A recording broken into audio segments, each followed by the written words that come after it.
Welcome to the Fear and Greed Afternoon Report for Tuesday, the 30th of May, 2023. I'm Sean Aylmer. Every afternoon, we've got the 5 stories that happened today that you need to know about. Story number 1, the S&P ASX 200 closed down just a touch today, 0.1% to 7,209 points. All the major banks were lower, with ANZ off 1.4%. It was the worst among the large caps. Telstra, Woolworths, Wesfarmers, BHP and CSL all ended higher, but not by much. Among the large caps, there weren't really many big movers at all. The worst performer today was Paladin Energy, which tumbled 20%. More of that in a moment. Oil is off a bit, so too gold. Coal prices continue their slide and are at their lowest level since January 2022, and the Aussie dollar is trading just above 65 US cents. Story number 2, gaming giant Crown has agreed to a $450 million penalty over anti-money laundering and counter-terrorism breaches at its Melbourne and Perth operations. The agreement with the financial crimes regulator AUSTRAC comes following breaches of gambling laws at the Melbourne casino over more than a decade. As part of the settlement, Crown has admitted its casinos failed to appropriately assess the money laundering and terrorism financing risks they faced, and to identify and respond to changes in risk over time.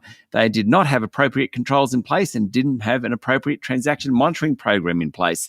Crown has previously been fined $230 million by Victorian gambling regulators.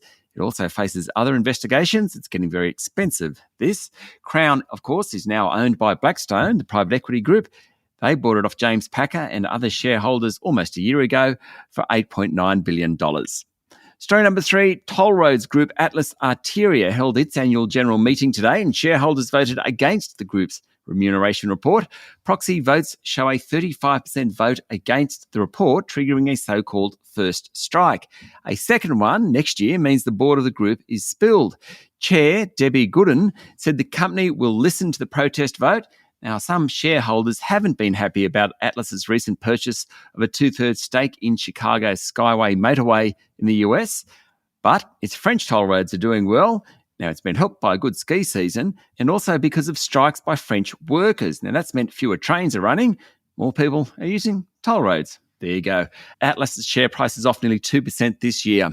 Story number 4, uranium miner Paladin Energy share price tumbled 20% today before it requested a trading halt after the Namibian government threatened to nationalise some natural resources. Paladin owns 75% of the Langer Heinrich mine in Namibia. It's been shut since August 2018, but it is subject to a $180 million restart that was hoped to get things going again next year. Namibia is a large uranium producer, and last night the Mines and Energy Minister advocated for greater government control.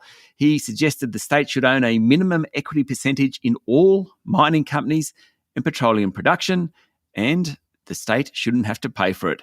Hence, the big fall in the share price today. The other local operator in Namibia is Deep Yellow. That's listed on the ASX. Its share price was down 5% today.